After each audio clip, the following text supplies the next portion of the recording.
Hello and welcome back to another edition of the GSMC College Football Podcast, presented to you by the GSMC Podcast Network on this Monday, May 5th. Happy Cinco de Mayo to everyone. We've got a good show for you today. Going to talk a little bit about Michigan self-imposing a 2-game suspension on head coach Sherrone Moore. Also going to discuss the USA Today Top 25 Coaches list, kind of react to what they said, what I think. Also going to discuss some weekend commitments, some big-time pickups for some programs, as well as touch on Scott Frost going back to UCF. What does that kind of mean? What does that look like? We're going to talk about it. And then make sure you stick around for my last segment when I'm going to talk about, is Iowa State in some financial trouble? It kind of looks like they might be. But before I get into any of that, I just want to remind everyone that this show is all about you. We love hearing your comments, questions, insights, hot takes, whatever you got. We want to make this show as interactive, as exciting as possible. One easy way to ensure that you get on the air, your comment gets read, is to use a super chat feature. To do that, you can click the $ at the bottom of the chat box to send in your comment, question, opinion there. This guarantees that your message gets on the air, and it's also just a great way to support our channel and what we are doing here at GSMC. We can't do what we do without your ongoing support, and we are so grateful to have you all as a part of our community here. So the big news coming out of today is that Michigan has suspended head coach Sherrone Moore for 2 games this season. This is stemming from the Connor Stalions sign stealing scandal, I guess, during the 2023 season, where reportedly Coach Sherrone Moore, he was being investigated by the NCAA. He allegedly had deleted text messages that he had exchanged with Connor Stalions, who is the guy that was basically, at the entire center of this NCAA investigation of allegations of advanced scouting. So Sherrone Moore expected to coach the first 2 games of the season, which that includes a Week 2 matchup against Oklahoma, his alma mater. And then he's going to miss Weeks 3 and 4 against Central Michigan and Nebraska, according to a source that has been briefed on the Michigan plans around this. ESPN first reported this suspension hasn't been confirmed yet by the university or the NCAA. He had faced a level 2 charge for allegedly deleting text messages with Connor Stalions. He had said that he deleted, and there were 52 total. He said he had deleted these messages out of frustration, and that he believed the violations would take away from Michigan's national championship run. These messages were eventually recovered. And this is stemming from the entire broader case involving Michigan, involving Connor Stalions, and the NCAA. This is continuing to move probably towards a hearing in front of the Committee of Infractions. Most likely will happen at some point this summer. Reported draft of the NCAA's allegations included charges against Stalions, against Jim Harbaugh, against several assistant coaches, and the institution itself. Stalions obviously resigned from his position in 23 after kind of this whole story broke in the middle of the season, really. He was accused of coordinating a scheme where he'd collect video footage of opponents and their play signals right from the stands.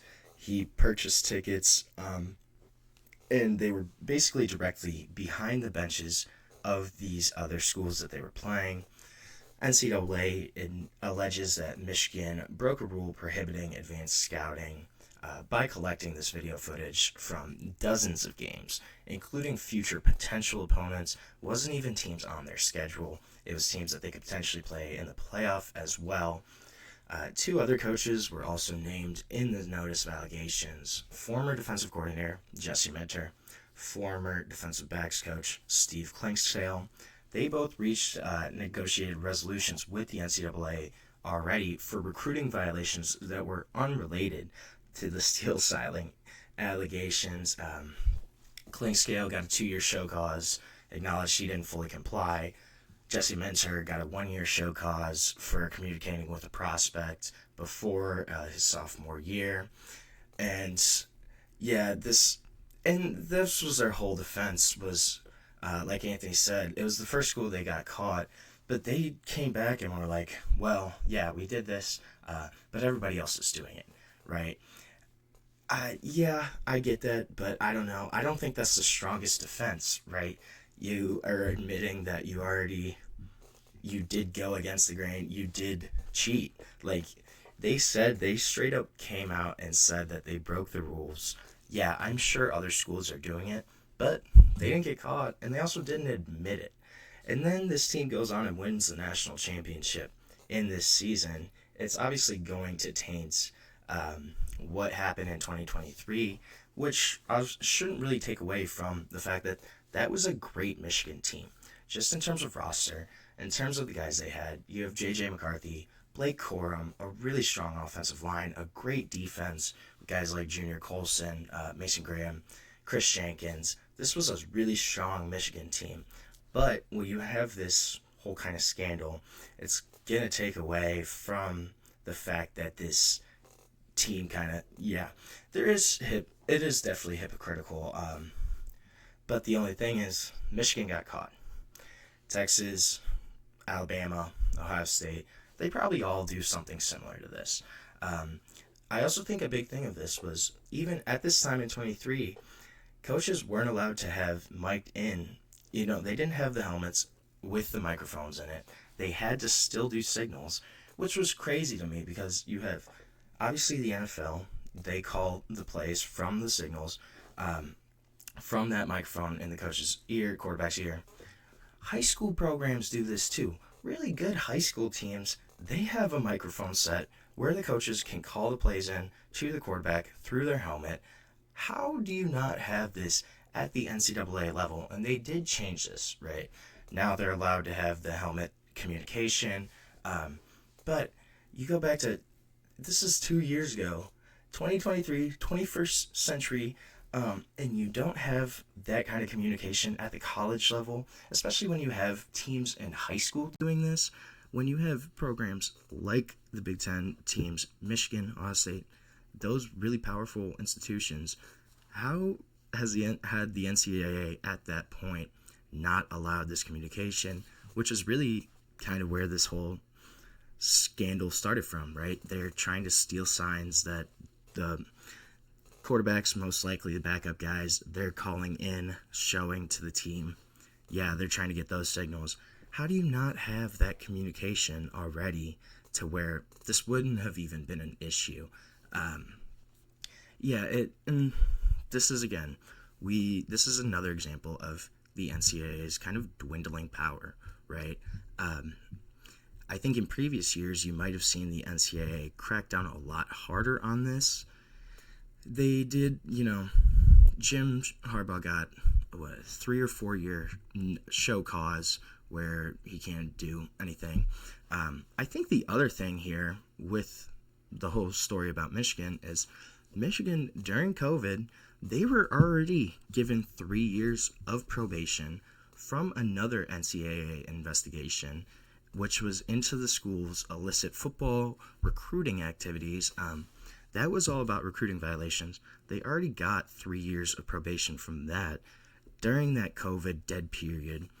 So when you put that and combine this with this other scandal, it was just really surprising to me that Michigan kind of got a slap on the wrist, right? If you're looking at what happened and just how the entire season kind of played out, they still went to the national championship. They had pretty much admitted halfway through the season that they're like, yeah, we did do this. But the NCAA didn't do anything about it. They didn't stop them. I'm sure the lawsuits that have happened have had an impact on this. You look at O'Bannon, obviously the House settlement. The NCAA's power is certainly dwindling. It has for the past decade at least. I'd say a couple decades. When you look at, right, SMU in 87 gets the death penalty, basically kills that football program for 30, 40 years. And now you fast forward to kind of Tennessee in the last 2 years, they had over 100 plus recruiting violations under Jeremy Pruitt. And again, they kind of got a slap on the wrist too. Michigan, they have this scandal. They have the other recruiting violation scandal. They kind of get a slap on the wrist. I think part of that is true. The NCAA, their power has kind of been really just cut off. They can't enforce decisions as much. I think that they're probably afraid that if they do come down really hard on a program, on a university, there's going to be backlash. There will be additional lawsuits. There's going to be something that could potentially come back on them and affect them even more negatively. So yeah, I think there's a certain aspect where the NCAA probably doesn't want to touch them yet. And I think more of the past 10, 15 years where you look at programs really aren't getting anything as much penalties. I remember like Ohio State in the Tressel era, 07, 08, they got 2 or 3 years probation from the postseason for players signing autographs. Obviously, that would never happen now in today's era of NIL. I think just the entire kind of NIL landscape has changed to where these guys are basically professional athletes. And the NCAA is still trying to figure out how to kind of deal with that. They can't really do a lot to enforce these sanctions, penalties. I wouldn't be surprised if there's some kind of new organization that kind of pops up in the next couple years where they're going to be the ones to enforce the new rules on just what the NCAA is going to do. Is there going to be contracts? Is there going to be how are they going to regulate NIL? I wouldn't be surprised if there's some kind of new organization that's going to pop up and kind of take over for the NCAA in terms of enforcement of rules, things like that, because it really seems like nobody's getting really penalized from the NCAA right now.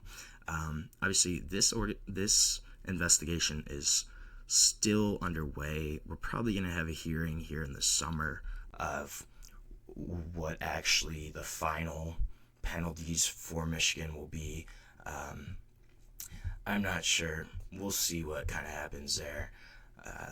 But this is also a scandal that it was weird because on both sides there were people saying, hey, this doesn't really matter. Probably every big team is doing this. Why even really care? This is still a really talented football team. And then you had the other side that was really going hard at Michigan saying, hey, this is kind of a farcical championship. You basically admitted to cheating. Yeah, maybe there is cheating going on, but that other side was kind of saying, well, you actually got caught. And, it was a back and forth battle, I think. For saving the NCAA specifically, I don't know if the NFL gets involved. I think college football really wants to try to stay away with that.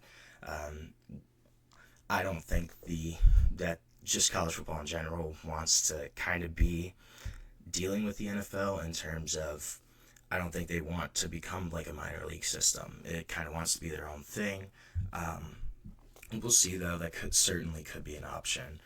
I just think the interesting thing here, too, is Michigan, they're self-imposing this.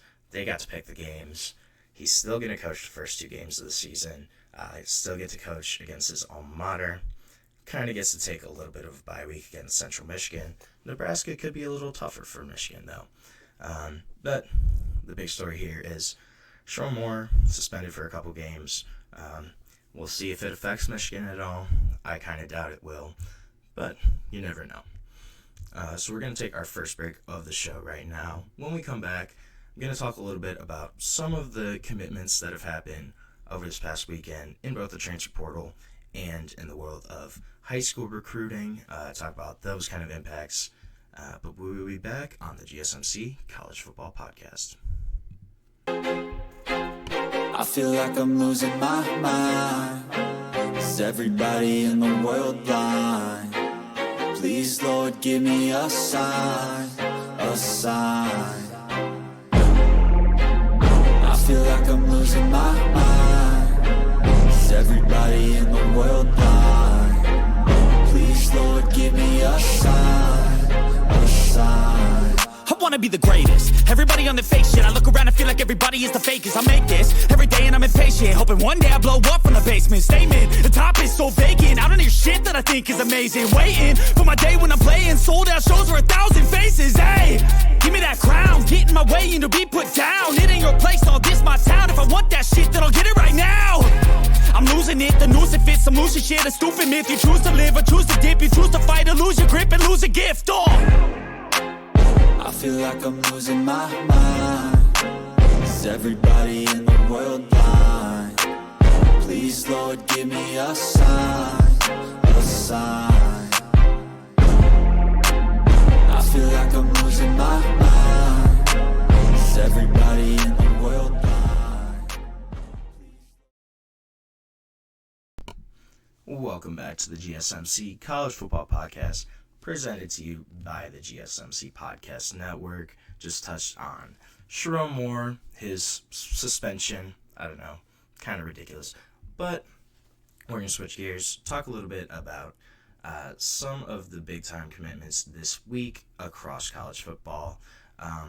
Biggest one, for sure, was AJ Haulcy, safety from Houston.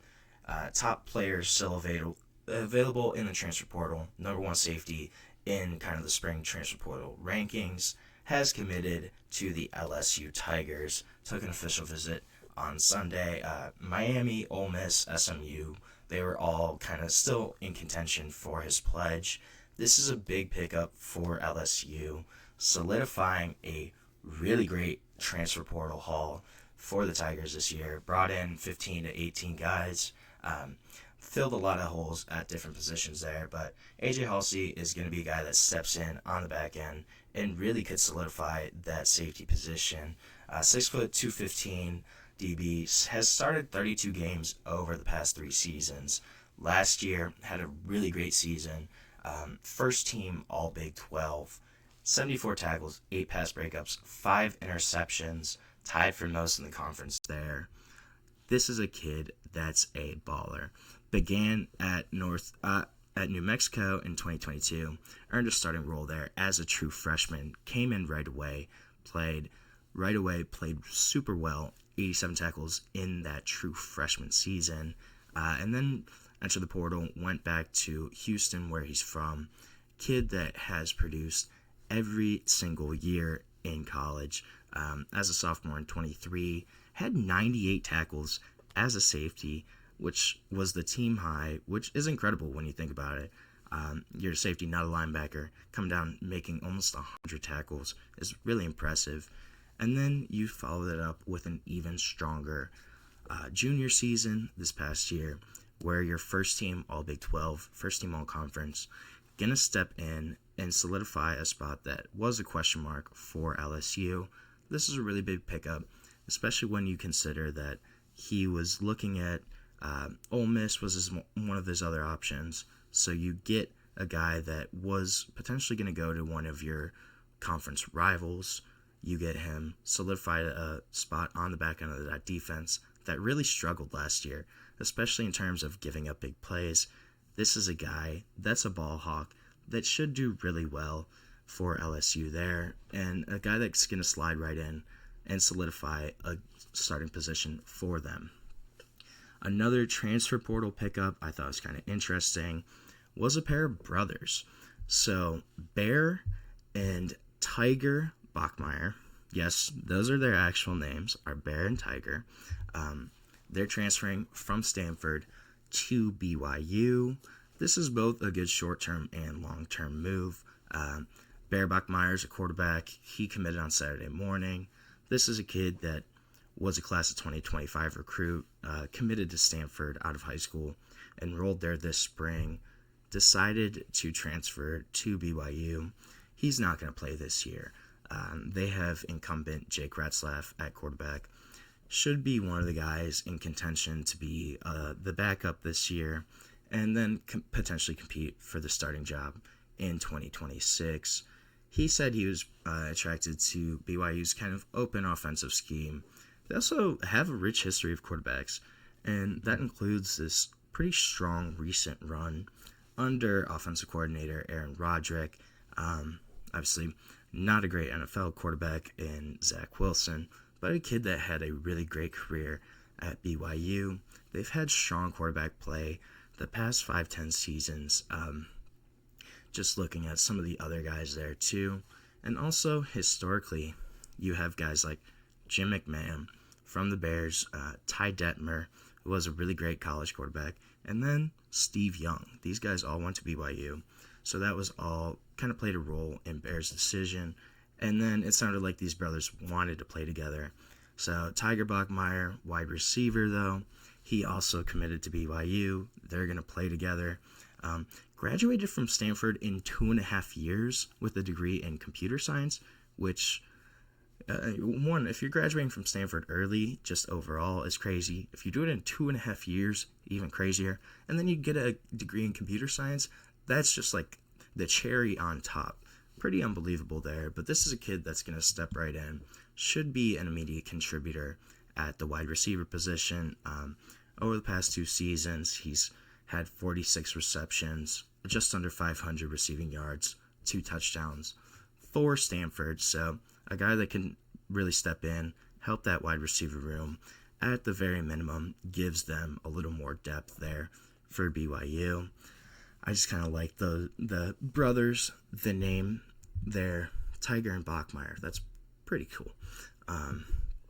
Then another guy, Javian Osborne. This is a big-time pickup at the running back position for the Notre Dame Fighting Irish. Beat out Michigan for this guy's signature. Number 6 running back in the country. Only 5'9", 190, and from Forney, Texas. But this is a kid that said he wanted to play up north. I thought that was kind of interesting. Personally, if you're from Texas, I don't know why you want to play up in the cold, but that's just my opinion. This is a kid that's been one of the most productive running backs in the country in terms of high school production. Also, this is continuing Notre Dame's stretch on really hot run in terms of recruiting in that 2026 class. In the past month, they've picked up a couple different prospects there. And this is a kid that during his time in high school, he's already had 4,500 rushing yards across his first 3 seasons.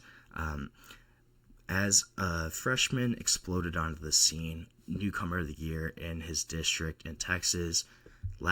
And then as a sophomore in 23, had 2,200 rushing yards, 39 touchdowns, almost 40 rushing touchdowns. Is unbelievable as a high school kid.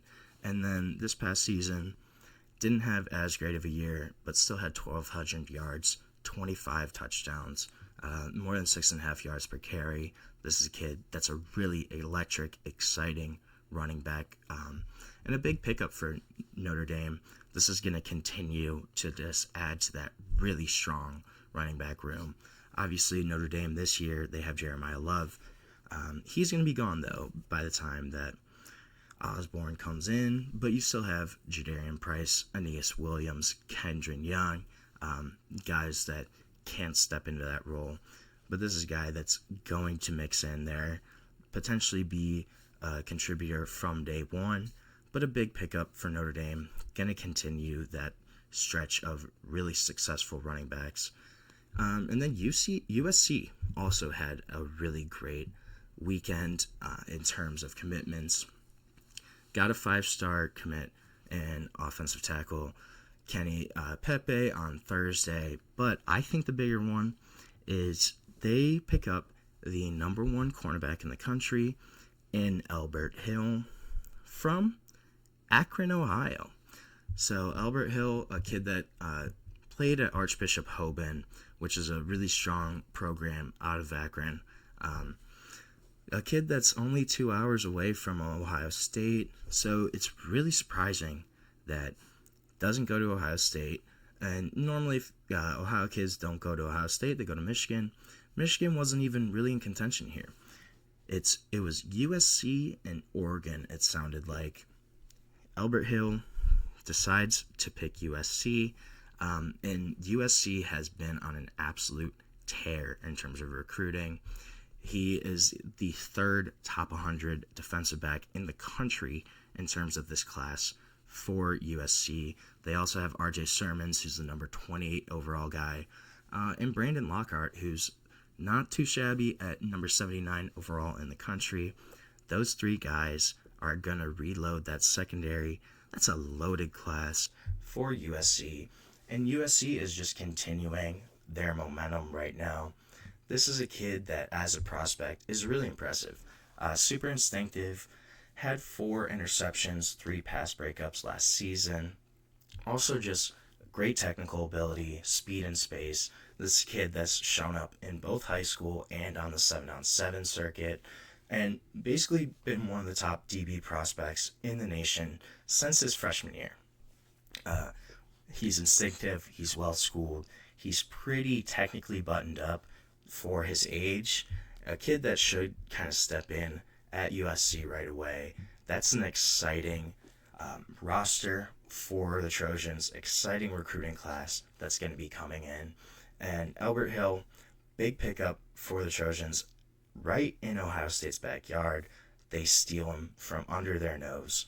And that'll be interesting to see kind of how Ohio State reacts, how USC keeps this momentum up. Is going to be 2 big storylines to watch for that 2026 recruiting class. So right now we're going to take our second break of the show. When we come back, we're going to discuss USA Today's top 25 coaches list, my reaction to it, and just some thoughts on that. So we will be back on the GSMC College Football Podcast. Looking for your daily fix of sports talk without having to pay for it? GSMC Sports Network is available on YouTube. Just search GSMC Sports Network. Get your fix of daily sports talk shows on YouTube, absolutely free. NFL, college football, NBA, MLB, MMA, UFC, fantasy football, and so much more. GSMC Sports Network has shows running all day long, with new sports shows starting every 2 hours. Just like on your favorite cable sports channel, except GSMC Sports Network is absolutely free. Just search GSMC Sports Network on YouTube to catch one of your new favorite shows, like the GSMC College Football Podcast, Chip Shot Football Podcast, Hoops and Heels Women's Sports Podcast, GSMC Basketball Podcast, and so many more. Check it out for yourself. GSMC Sports Network, now available on YouTube absolutely free. Search GSMC Sports Network on YouTube right now.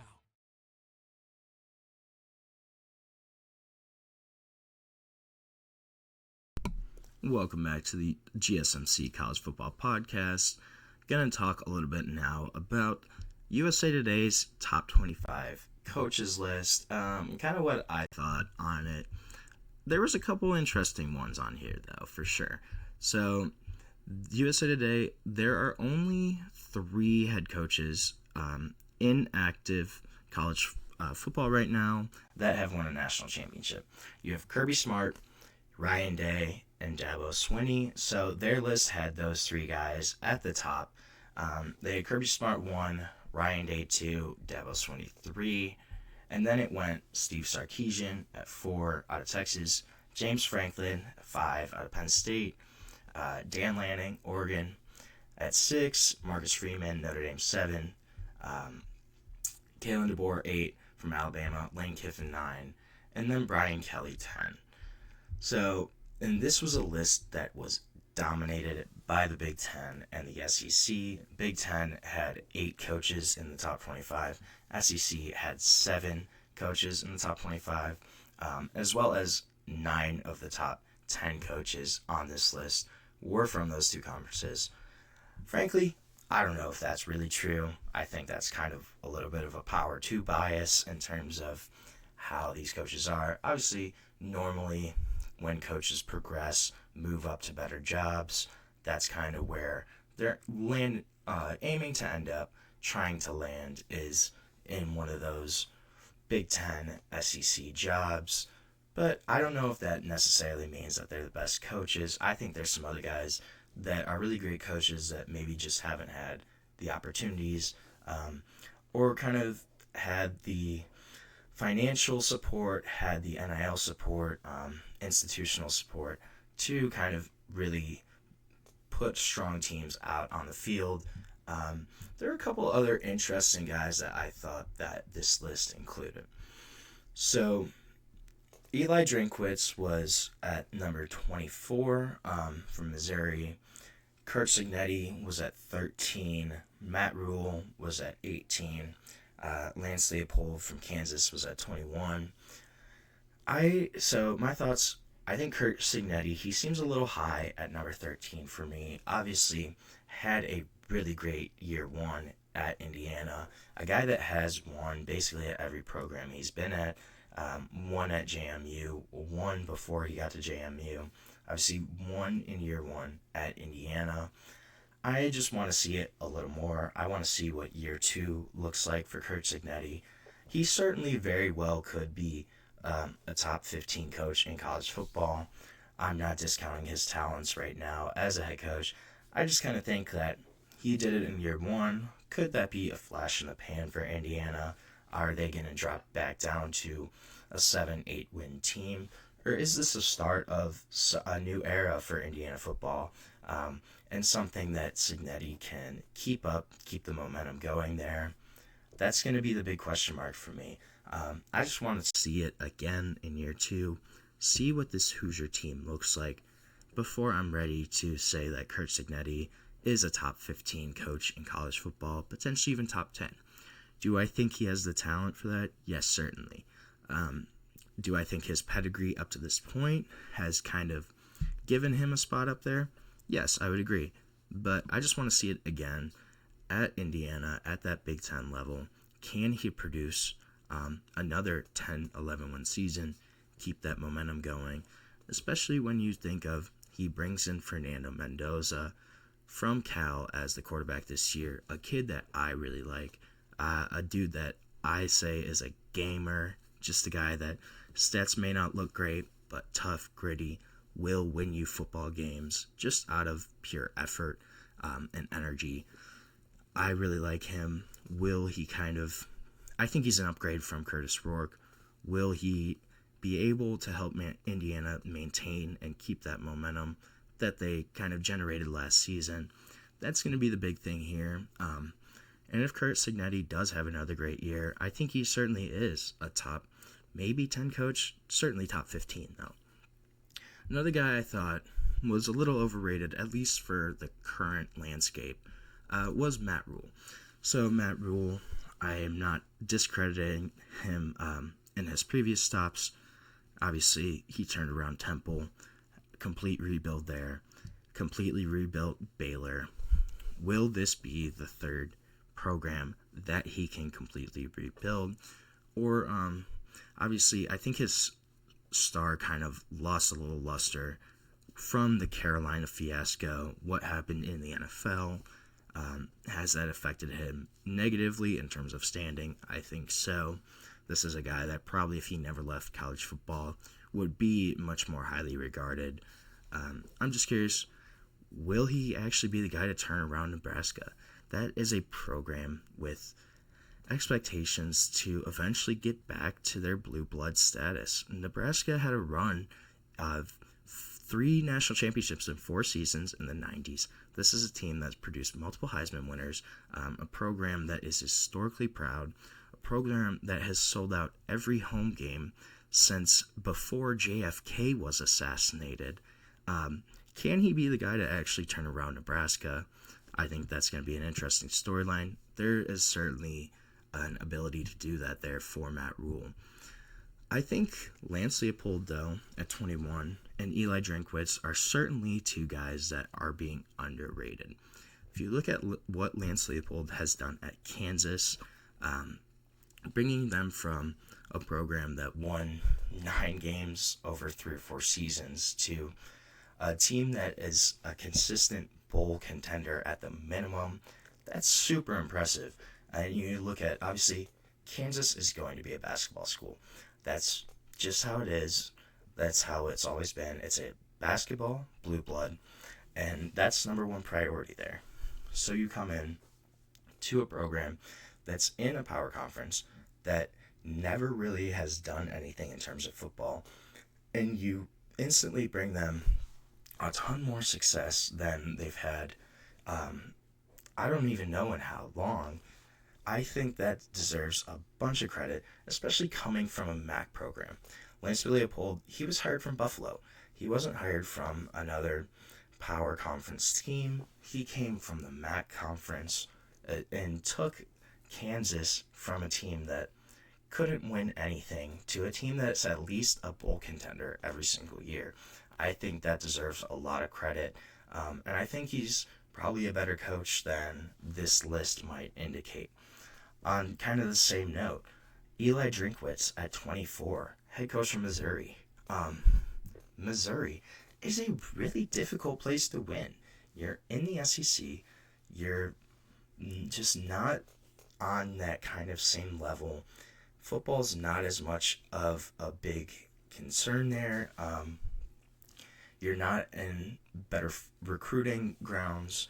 You know, you have to deal with the Texas, the Oklahomas for your talent.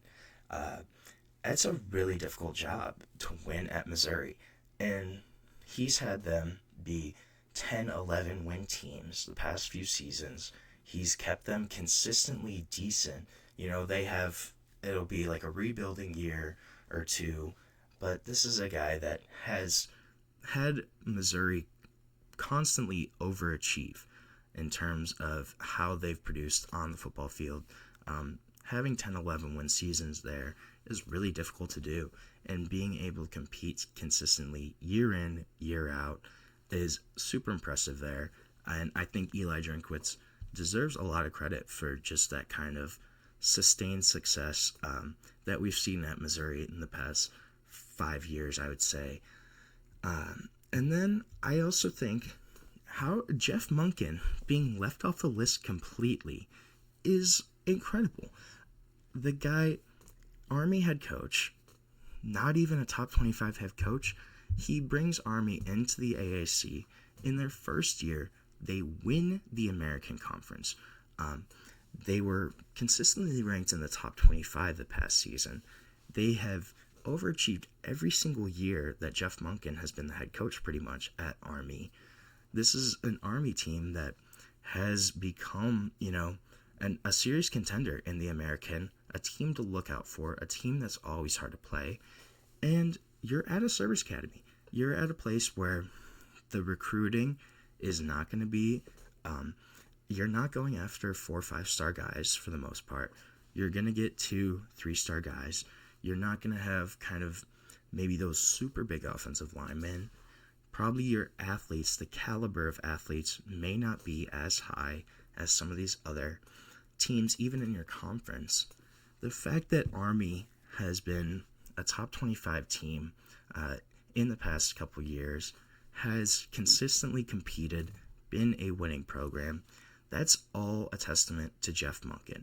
And I think the fact that he is not even on this top 25 list is criminal.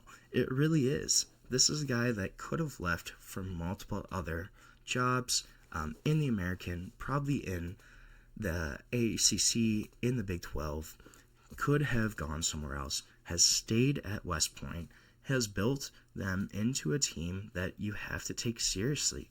Army is no longer a walkover. He's restored their status as a football program. And the fact that he's done that with the restrictions there is incredible. I think it deserves a place on this list. And I think that he's a guy that is constantly getting overlooked in terms of the national media, in terms of what is happening at West Point. I had my list, if I would redo the top 5, I had Kirby Smart 1, Dabo Swinney 2, Dan Lanning out of Oregon 3, Kalen DeBoer I have as 4, just because I think he's a really great coach. That's a tough place to be at in Tuscaloosa year 1. I still think that he will bounce back from a coaching perspective. And then I had Ryan Day at 5. I'm not the biggest Ryan Day fan personally. I think a lot more has to do with his recruiting and the staff that he puts around him. but just won a national championship, has consistently had great teams, so he deserves a spot at least at some point. Whether or not I think he's really the main reason for kind of Ohio State's success, I kind of doubt it, but it's certainly a possibility. So we're going to take another short break here on the show. When we come back, we're going to talk about Scott Frost going back to UCF, and kind of what that means for both him and the program. Will they be able to go back to that 2017 season? We'll see. But we will be back on the GSMC College Football Podcast.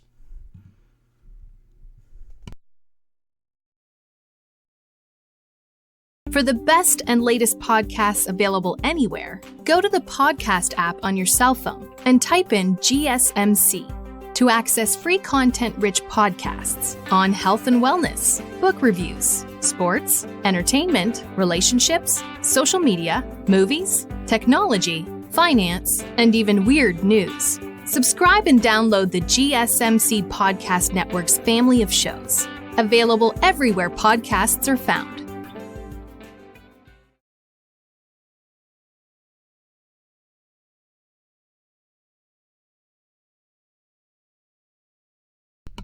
Welcome back to the GSMC College Football Podcast, presented to you by the GSMC Podcast Network. Just touched on USA Today's ranking of the top college coaches. Going to talk about a different college coach in Scott Frost, his return to UCF, and kind of what this means for both himself and the UCF program. I thought this was a really interesting hire when it kind of happened earlier this year. This is a guy that took UCF to that undefeated 2017 season, then left to take the head coaching job at Nebraska, which was his alma mater, where he was the starting quarterback of the 1997 team. That was the last team in Nebraska history to win a national championship.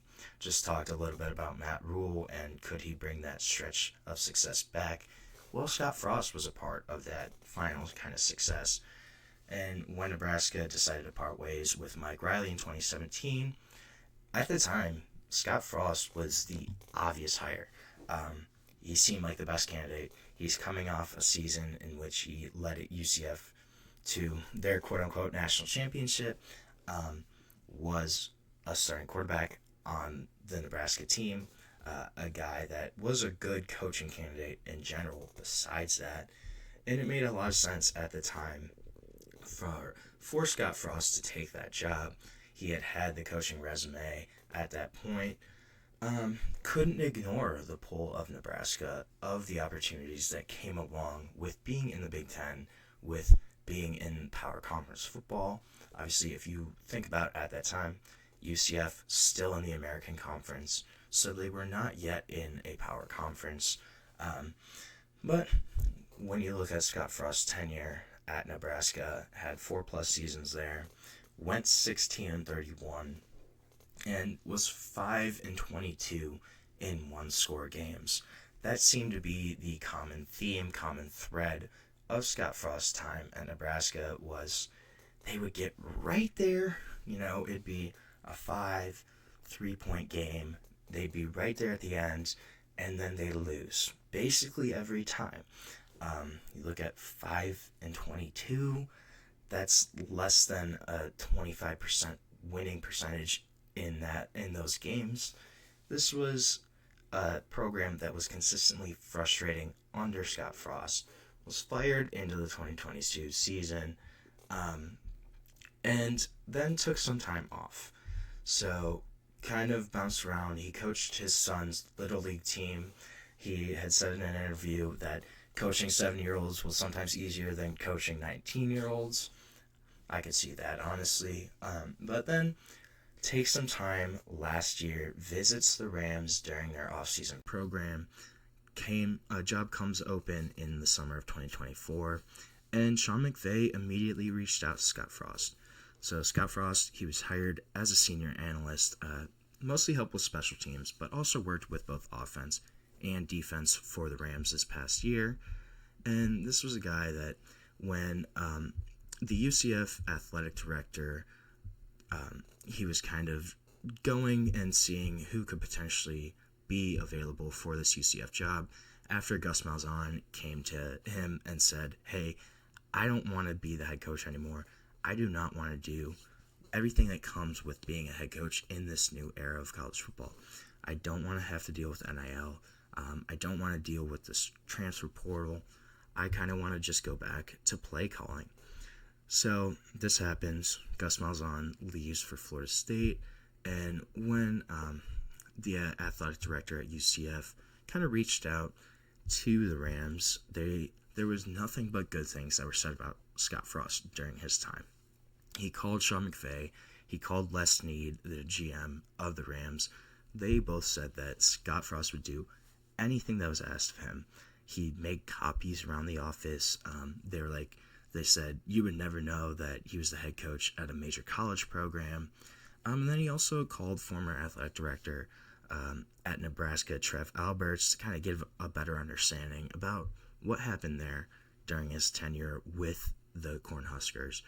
So everything that kind of seemed when he was doing his background about Scott Frost and his time off after UCF, it all kind of seemed like this could maybe be a really good hire again for them.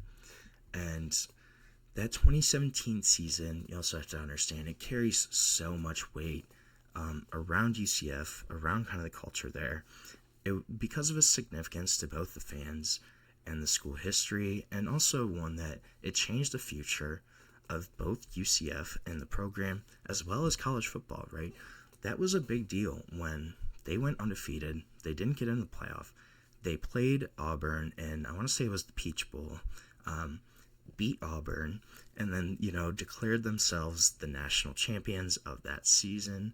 That was a really big storyline for college football. Their athletic director at the time, he came out, he self-declared them national champions. He said they were locked out of the 14 playoff. They had finished 12th in the final college football playoff standings. They really started lobbying for more attention to be paid to schools outside the Power Conference. And then that 2017 season, it also positioned them to pounce during the next wave of realignment. So, sure enough, 2023 comes around. UCF Knights are now playing in a Power 4 conference in the Big 12 for the first time ever. And then you go back to this past season, college football playoff finally expands to 12 teams, could potentially expand even more to 14, maybe 16 down the line. So now you go back to, unlike 2017, when that team really had no shot of winning a national championship, right? They go undefeated, they win their conference, they beat Auburn, but they weren't in contention. They weren't even in the discussion for getting into the college football playoff at that time. So unlike 2017, for UCF, they have a defined path. They're able to potentially play for a national title. They no longer have to go undefeated and then kind of just pray and hope for a shot, because they could potentially win the Big 12 championship, doesn't matter the record, and they're in the playoff right away. But also, the game is different, right?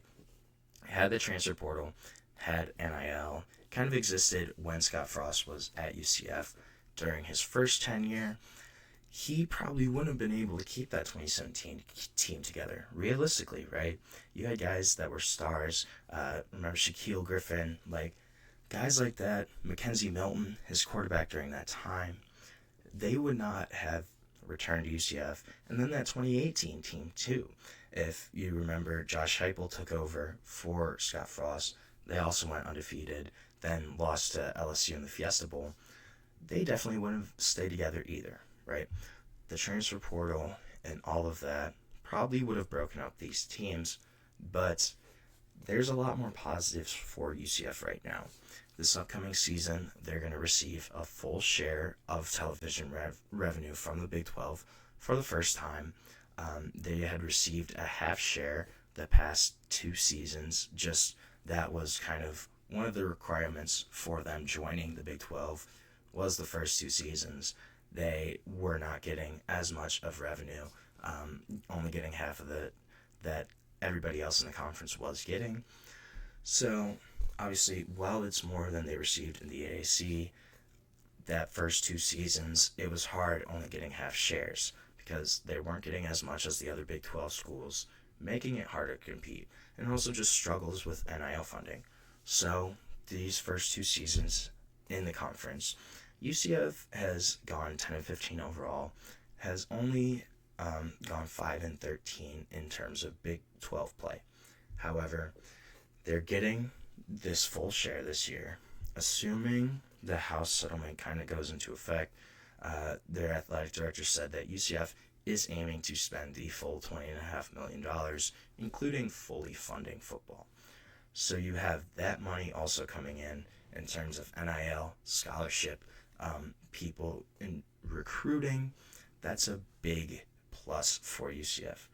This is a team that's also had a bunch of coaching changes. If you go back over the past 10 years, they've had 5 coaching changes, dating back to the final season under George O'Leary in 2015.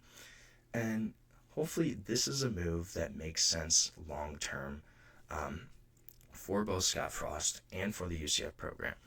Scott Frost says he wants to be here for the long term. They kind of hope that that's the case, that consistency at head coach, that's going to be an added benefit for UCF. And they also believe that they're getting the best of Scott Frost in this moment, that they don't really feel like rehiring him is not going to work out. And this is a school that is really on the rise in terms of what it can do with football. Now you're getting full share of revenue, you're adding that house settlement money, most likely, and then also, this is a school that people don't realize, it's the 3rd biggest school in the country in terms of undergrad enrollment. UCF is absolutely massive. There's about 60,000 undergrads, so I think financially they're in a little bit of a better position than a lot of people realize. This is a school that this move, this Scott Frost returning, it could really work out for UCF. I'm curious to kind of see what's going to happen, how it's going to shake out, and then also how they're going to recruit. I also really like Mackenzie Milton, his quarterback from that 2017 season, is the quarterback's coach now at UCF. I like that as a guy that could potentially be like a Brian Hartline role for Ohio State, right? You're a position coach, but you could really be a great recruiter in terms of he's a guy that goes, hey, I had success here at UCF. We had a lot more disadvantages at that time. You come here, you come to this program, you can be even more successful than us. You're going to get paid more. You have more exposure now in a power conference. Things are going to be on the up and up. That's a guy that you want in your program, around your program, as a dude that's been a player for them, had success, can be a guy that recruits go and say, hey, look at Mackenzie Milton, what he did there. What could I potentially do there as well? I just like that. So now we're going to take another short break on the show, take our final break of the day. When we come back, going to talk about another Big 12 team in Iowa State, and could they be in financial trouble? It sounds like they might be. We're going to talk about it more, though, when we come back on the GSMC College Football Podcast.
Welcome back to the GSMC College Football Podcast on this Monday, May 5th. Happy Cinco de Mayo to everyone.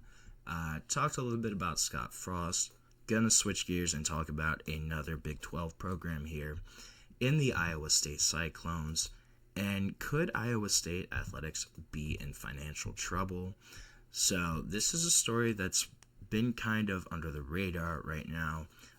Earlier this week, Iowa State Athletic Director Jamie Pollard went on a podcast and kind of discussed some of the problems that his program is facing moving forward. Discussed the impending House settlement in terms of revenue sharing. And he was quoted, he said, Iowa State does not have that $20 million. He's like, but if we don't pay it for this coming year, we've got big problems, right? So we're going to pay it. And this $20 million, reportedly, it's going to be right around that money. Not sure what the actual financials will be, but this isn't going to be a one-time thing. This is going to be an annual expenditure, and according to Jamie Pollard, that's the crux of Iowa State's most significant issue moving forward. He said that because of the financial discipline, everything they've worked on over the past 20 years, they've had a pretty substantial cash reserve that they were built up, but they used that during COVID. So it didn't cost Iowa State, didn't cost the student body, didn't cost the Board of Regents, anything to get through COVID. He also said that University of Iowa, they got a $60 million loan from the university. They haven't paid anything back but of that loan, but they did get one. He kind of said, we didn't take a loan at Iowa State. We funded it from our reserves. However, because of that, he goes, we can't fund the $20 million. He said, in about 2 years, we will be out of the reserve fund for Iowa State athletics. And this was something that's he kind of addressed also in January. So said supporting Iowa State athletics is going to be a lot more expensive for Iowa State fans this next year. He put out a message to fans in January kind of discussing the financial pressure that Iowa State faced. He stated that the annual cost to fund the athletic department was going to increase by more than 20%, citing revenue sharing, signing both Matt Campbell and men's basketball coach TJ Otzelberger to long-term contracts, as well as changes to the Big 12 Conference, changes to college football playoff format, and revenue distributions. These are all factors of how it's going to be more expensive. He also kind of said to address the increase in spending, they were implementing 3 main price increases that are going to directly impact fans. So annual Cyclone Club giving levels, that's just kind of a donation thing, they're going to increase by 20%, starting with the 2025 drive year. Fans will also receive notice to renew in February. And then additionally, Iowa State is adding a state sales tax to all ticket sales beginning in the fall of this season. They said that the athletic department currently pays state sales tax out of the ticket price. This change will allow them to better align financially with other institutions. And then also he said that the price of women's basketball tickets was increasing by about $50, reflecting demand, and it's going to help with revenue sharing. They also are saying that he's asking coaches and department heads to reduce their respective annual operating budgets by 10% to help cut expenses. And if you look at their revenues and expenses from the 2024 fiscal year, they had a surplus of about $70,000, which is actually kind of impressive. A lot of schools tend to operate on a deficit. Ticket sales, they were a big factor in generating revenue, but also media rights, that was a big thing. And then coaching staff, that's going to be the big thing moving forward. They're going to have about $40 million in extensions for Matt Campbell, TJ Otzelberger. How are they going to be able to afford this revenue sharing, paying players, bringing in recruits in terms of NIL? This is going to be a big issue. I think this is something that we're just starting to see and hear about, but this could certainly be an issue with multiple universities on the FBS level. Iowa State is a major state institution, but they're having to cut costs. They're having to do all of this basically to try and stay alive, stay competitive in the new era of college football. Will they kind of be able to do that? Is this something where they could have to leave the Big 12? Is this something where we're not really going to see the impact? Will this be a non-issue for Iowa State, though? That's certainly also a possibility. And then, how are fans going to react? Most of these fans, they're driving into games. You have people who may not be as financially lucky, I guess. That's not the right word I want to use, but there's a lot of different costs here. How are fans going to react to having to pay more to watch their favorite teams, to watch Iowa State athletics? Could this kind of be a recurring issue? I think that's certainly a possibility. And if this is the case for Iowa State, what's it like for, the Liberties of the world, the TCUs, the maybe some power schools that aren't on that level? How is this kind of affecting them? Will this be an issue moving forward throughout college athletics? I think that's certainly a possibility here.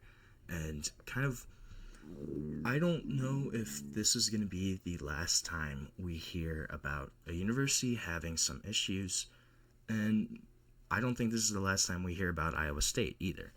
This is going to be an issue for Iowa State, not just this year, but into the future, both near and far future. How will it affect their athletic programs? Will schools have to cut athletic teams? That's a possibility as well, as they're going to all kind of have to readjust and react to revenue sharing, to what they could potentially try to do in their programs.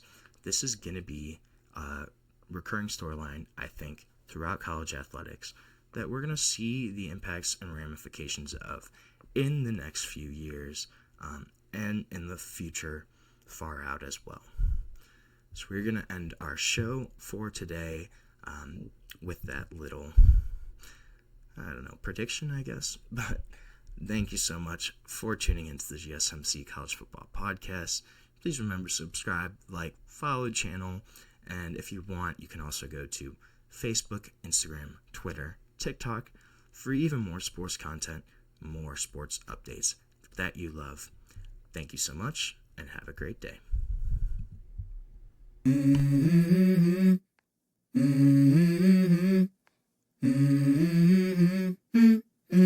Let's go.